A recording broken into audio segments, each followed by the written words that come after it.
Hey everybody, welcome to the Three Nails Information Security Podcast. I'm Vincent Mentz, owner of Three Nails InfoSec, and today I'm joined by Zach Norris, who is the founder of Lamb Telecom.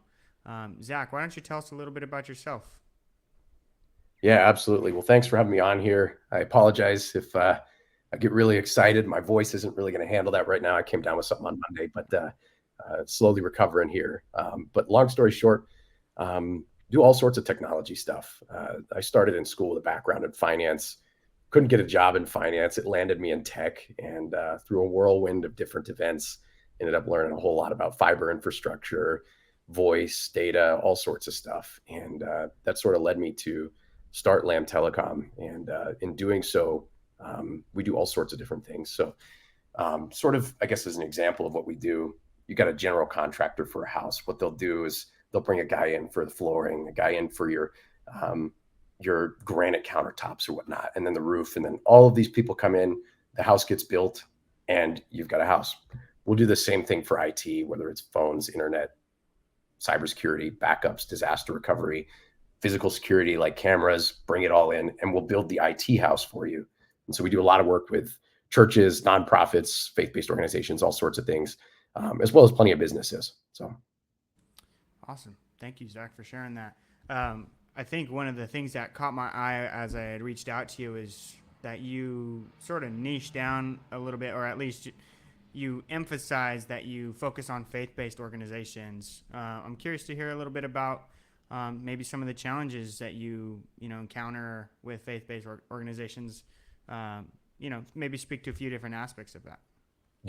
yeah. I mean, hands down, one of the biggest challenges is budget.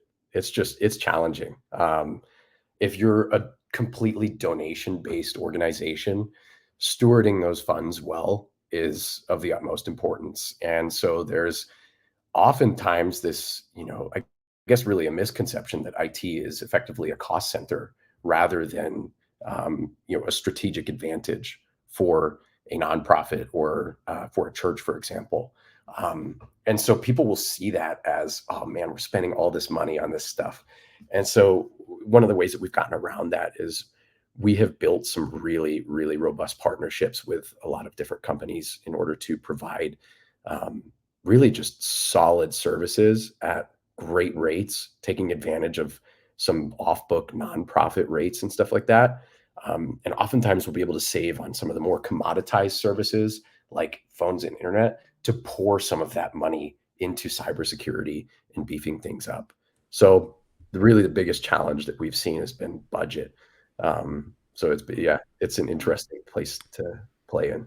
So Yeah, it is interesting, no doubt. I mean, I kind of feel like I see like charitable and church organizations, things like that, as they're almost low hanging fruit, unfortunately, for attackers because it's uh, you know they don't operate with security in mind. I mean, most small businesses don't. Even larger churches, I've seen and been to is like you got doors propped open. I see unlocked laptops through the doors. It's things like that. Like even just this week, I encountered that. I'm like, I love what you do, Zach. I think we talked a bit offline about how you can, like you said, you can lower their budgets and that way they can invest more into cybersecurity. Maybe there's some programs that or organizations like that can enroll in and get software and services a little bit cheaper. But bringing some of the more advanced techniques and defenses to these small businesses, to these organizations, I think it's crucial, and somebody has to do it. And I love that you are taking part in that. I myself am looking for opportunities to do that as well at Three Nails and really just partner with organizations who really just don't have what they need ultimately to remain secure against different attackers. I think those organizations face the same threat that the rest of the world does as far as like their advanced threat actors and things like that, like the same attacks, phishing, the just attackers are, I mean, brutal and just they don't have any remorse for your organization. Like if you're a church, honestly, religious organizations are probably targeted even harder because oh yeah. hackers and people oftentimes sway in the opposite direction of that style of belief system. But I'm curious to hear if you've encountered any attacks or have to remediate or do any sort of incident response on these types of organizations and been successful maybe. Yeah, so we've seen some weird stuff. Certainly no specific examples that I can give names for or anything like that, and we really haven't done a whole lot of remediation, but we've kind of come in after the fact, hearing stories of what's happened. We've had a couple of churches that, unfortunately, have all their passwords written down on a sticky note, stuff like that, where it's a little terrifying to think that anybody could come in, grab that, and log in, have the whole keys to the kingdom, if you will. We've heard situations where maybe a guy clicked a link and the whole church was taken down. And these are not, uncommon to see. And to your point, I really do feel like these faith-based organizations are a target because there's a community benefit that these organizations offer. And so if there is an organization that offers a community benefit of any sort, what these adversaries are trying to do is extort that. And so if there's a big brand to the community, how does that look if your church goes down, if your church releases donor info, if your church releases any sort of personal information on people? There's so much data that is collected. And oftentimes they're in third party applications. But what we're seeing now is that they're receiving credentials to log in, get into these applications, these software applications, and they walk in like a normal user. It's not necessarily that they're, on the back end, in the matrix, getting into the back end code or whatnot. A lot of times they're just getting a password and a username from someone who either A, didn't follow their policies, or B, maybe the IT team didn't put any policies in place for, any sort of rotations or password security. And so with that said, as soon as they've got that information, they can do whatever they want. They can lurk in there, and a lot of the detection solutions may not really find this kind of thing just because they're acting like normal users. So just with all of the community engagement that these organizations have, I see it as a huge threat to them, unfortunately, um, strictly because it's an easy target for these Sure. adversaries to extort. So What sort of cost-effective cybersecurity measures do you think small business, or even mid-sized organizations should invest in or can invest in to make their security more robust? Like, what's the go-to? Where do they start? yeah, absolutely. It's again, it's really going to come down to number one, shifting the idea from, oh man, this is so expensive, to holy moly, this is like a strategic advantage that we have Mm, to continue operating. So the first thing is just a change of mindset for, I guess, cost effectiveness, if you will. But beyond that, some of the stuff that they can do, it really starts with your people. If you train people to look out for this stuff, that's usually going to be the least expensive way to mm, avoid any problems, because you could have the best solutions in place and someone could still get in if they've got a password. But if the staff is trained properly, if the policies are in place to make sure that people have good cyber hygiene, if you will, you take a shower every day. Why don't you change your password every month or quarter or whatever? sure. Put a policy in place to make sure that you're really taking care of your cyberspace. Mm, Those kind of things would make a huge difference, really. mm, And a lot of that can really be done for free. mm, You can put those policies in place on Google and Microsoft, and especially if you've got nonprofit licensing for that. I mean, come on, it's easy stuff to put in place. And when it comes to training and whatnot, you can do DIY solutions. I do recommend paying for something like that. Paying for training is certainly the best route to go, just because if you're tied up as an IT guy, you're not going to have all that time to take care of all of that. Um, and so in reality, those are just some of the simple things that you can do. But quite frankly, in some cases, you can really get like the whole enchilada for 15, $20 a user, which again, that might be a little bit of a cost, but having all of those, threat vectors covered, making sure that you're completely safe for really only 15 or $20 a month is honestly a no-brainer in many cases. And oftentimes you can get most of the basics covered for just a few bucks a month per user, with many nonprofit discounts. So Hmm. I'm gonna let that enchilada reference slide because you're in Colorado, right? yeah, yeah. Uh, Man, I love me some enchiladas. you got enchiladas and green chili here. Oh man, we'll have to talk about that one offline. The chili there, man. Cool. Yeah, training is such an uh under discussed topic. I feel like I think it's a thorn in many people's sides. You know, it's like more training, especially for the end user. It's just frustrating having to, you get your hour training and then you gotta like you're forced to go through it and you have to click through it and listen to the video. And I really prefer pushing in-person training. And I know that's less affordable, but maybe for organizations like you and me who can probably offer better pricing and things like that, I just think it's more engaging ultimately, and then helping the organization build like a reward system based on people who are really growing in their training and able to regurgitate that information, maybe help train others. That's a big win if you can train your organization to have an adversary in mind set, so yeah, that's a big deal. I love that you talked about training because uh, it's one of the best defenses is having that offensive mind. Like, well, what's possible? How are they going to think? How are they going to access a church? Like, how would an attacker attack a church? It's probably going to be physical attack because in person because churches are by nature exposed to people being present in the building 24/7. And can you trust a person? It's up in the air. There's just no way to tell who's who. But yeah, training the eye, and there is things you can do to train the eye, like physical penetration testing and regular training, like making people aware of what's possible if you have physical access to a facility.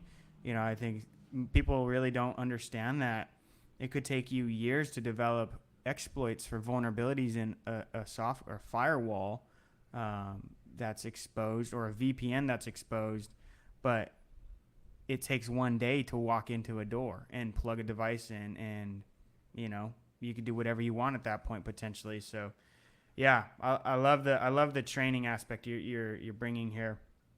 How do you feel like organizations can balance the benefits of new technologies with potential security risks? Oh man, I I really think like the biggest thing comes down to just making sure what you're using has been tried and tested. And I think we saw that with the recent events last week. And certainly Mm, it's challenging with what happened with CrowdStrike and everything sure. that went on with that.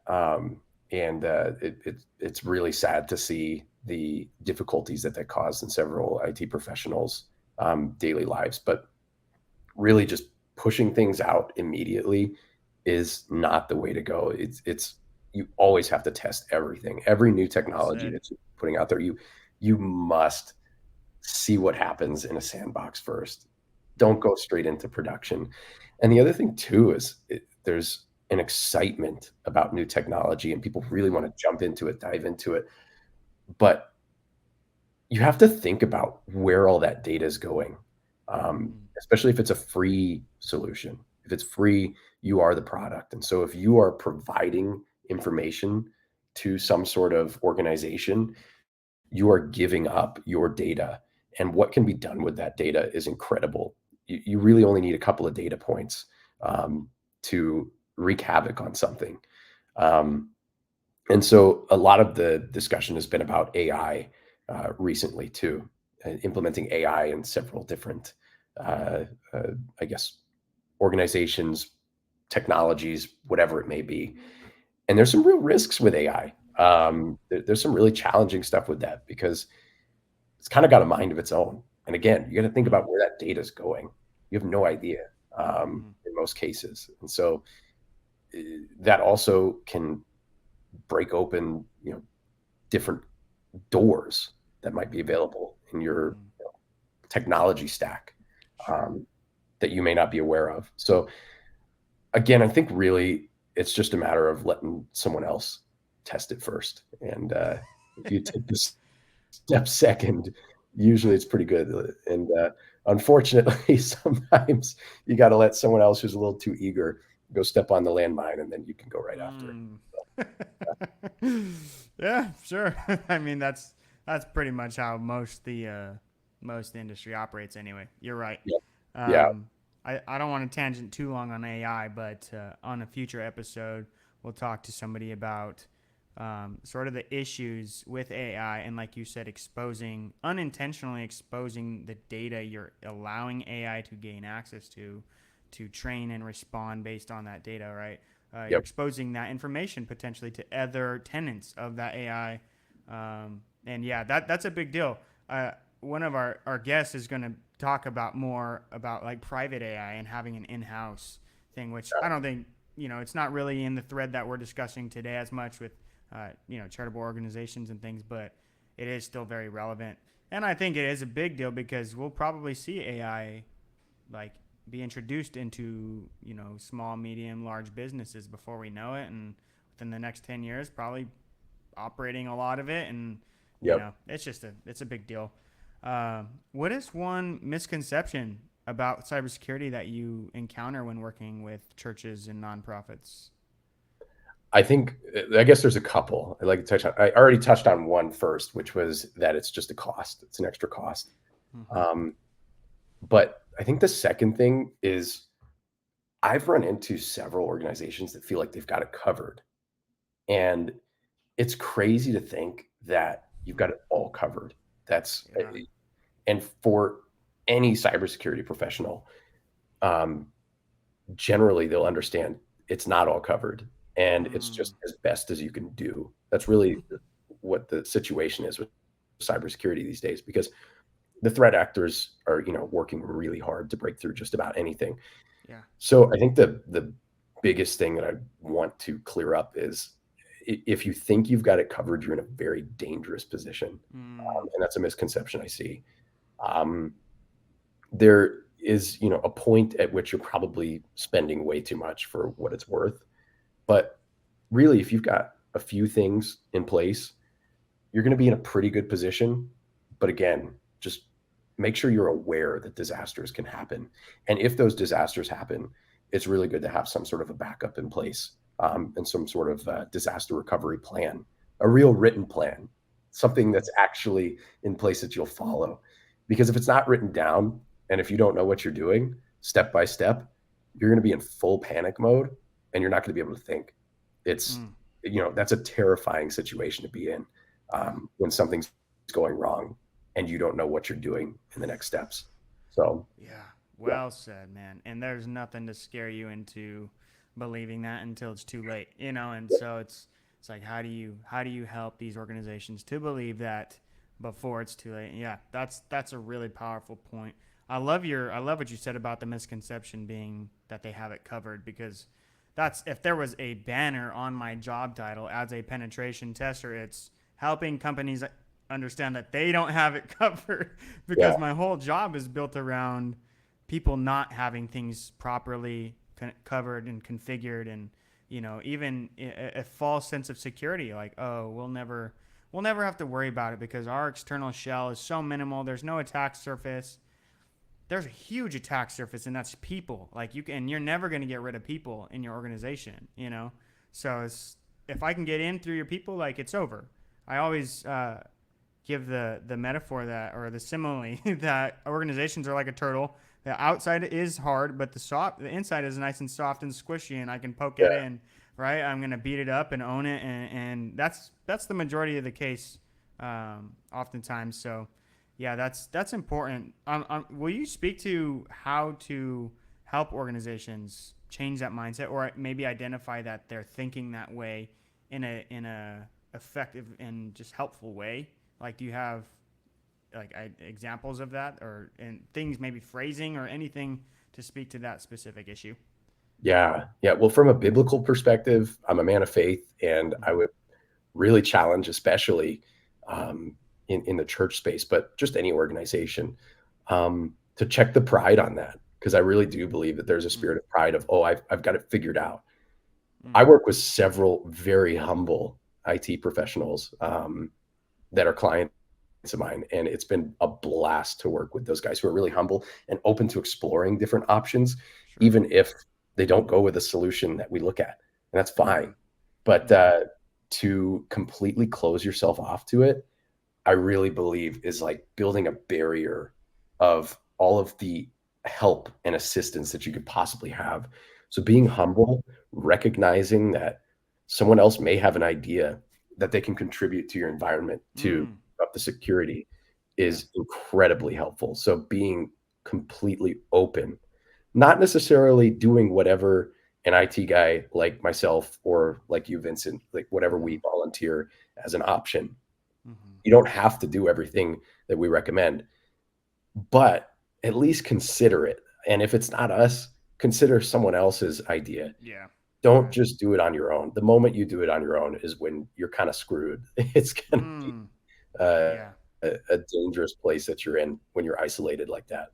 So, I think it's important to recognize that, like in small mid organizations, like everybody there fills multiple pairs of shoes. Like, you don't have a CISO most likely. You might have a vCISO, a fractional CISO, right? Somebody who you're paying to come in and be that role to help structure your organization, but you maybe not bringing in enough revenue to full time hire. Um, and so you have people who say, "Yeah, I've done this before," or I think that's might be. It's probably common in every role, but especially in IT, the person who can connect a printer is like, oh, that's our IT guy, and all of a sudden they're configuring your network, and that person after 10 years might become competent, but may not be competent at the same time. And so being able to, like you said, be humble and say, okay, like admitting we need help, and we need to prioritize getting help at this point in time, especially with this ever changing landscape, the threat landscape, the things that are just like the new attacks and the new just like it's ever growing, ever changing. It's important to be able to stay in front of that. And so bringing in a consulting firm maybe once a year, every other year, like just to help you make sure you're on the right track and give you a plan, right? An assessment of some sort to make sure you've got some form of security controls in place to keep you guided straight. Like I think that's what you and I are here to do, Zach, as owners. It's like bring these companies like the most value possible, for with the least amount of, I don't know, cost or effort. Yeah, just enabling them, enabling them as best we can with the resources they have. So awesome. Well, to close it out, would you be able to share a success story about strong cybersecurity measure that benefited an organization that you worked with? You don't have to name names. Um, yeah, would love to hear anything surrounding that. yeah, for sure. I think to go back to the first example we talked about, where all the passwords are on the paper, um, we were able to bring in some managed services to a client that had all those passwords on the paper. We were able to build out the security for them, as well as they had some shared, emails or whatever that everybody could log into.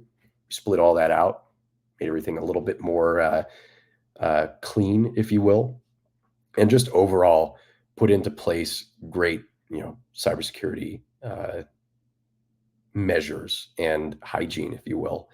And so with that in place, I think these guys are a lot more comfortable with where they are now, because before, when we called them, it was kind of some concern, a little bit of worry, and it seemed like there was a little bit of anxiety about technology as a whole, but notably cybersecurity and keeping things safe. And now, after bringing in some of those managed services, we were able to alleviate that concern. And it helps them sleep at night. It helps them do ministry better. And it helps them just overall have a better experience and a better relationship with their IT.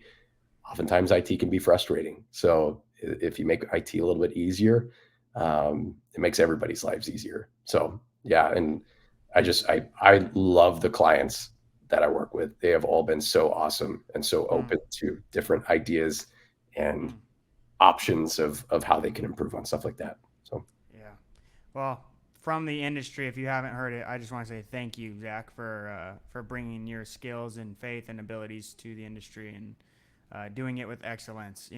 So I appreciate that. I sense that on you, and yeah, I just think that it's really powerful what you're doing and just bringing help where help is needed, and that's ultimately our calling on earth, as you and I believe and understand, is to bless people, love them like we love ourselves, and yeah, bring your best and honor them, right? That's Thank how we you. honor the Lord. So yeah, thank you for what you Absolutely. do, man. If you want to reach out to Zach or myself, obviously we together probably could cover 99% of everything there is to cover in cybersecurity as far as services go or technology and things. So Zach can be reached. How would you like to be reached out to, Zach? Yeah, I think if you go to our website, www.lambtele.com, just spells Lamb Telecom. Go there. You Oh, can have a few uh, uh, funny photos to look at the bottom of our homepage, but you can have some fun with awesome. that. But just shoot us a message on the contact page, reach out over phone, email, whatever works. And Mm-hmm. if you're a ministry, we do this work for free for you. So consulting work is completely free of charge for what we can offer, and happy to help out in any possible way. So I didn't realize that. But yeah, that's yeah, fantastic. Okay, we well, we'll be sure to share your information on all of our platforms as well. So, yeah. yeah, thank you again, Zach. Once again, I'm Vincent, owner of Three Nails. If you have any questions, feel free to reach out to me. I can connect you to directly to Zach as well. But hope everybody enjoyed the show. And yeah, if you have any questions, please drop them down below the video as well. We'll answer them as we have free time. And yeah, appreciate everybody and hope everybody has a blessed and wonderful day. Thanks, Zach. Thanks, guys.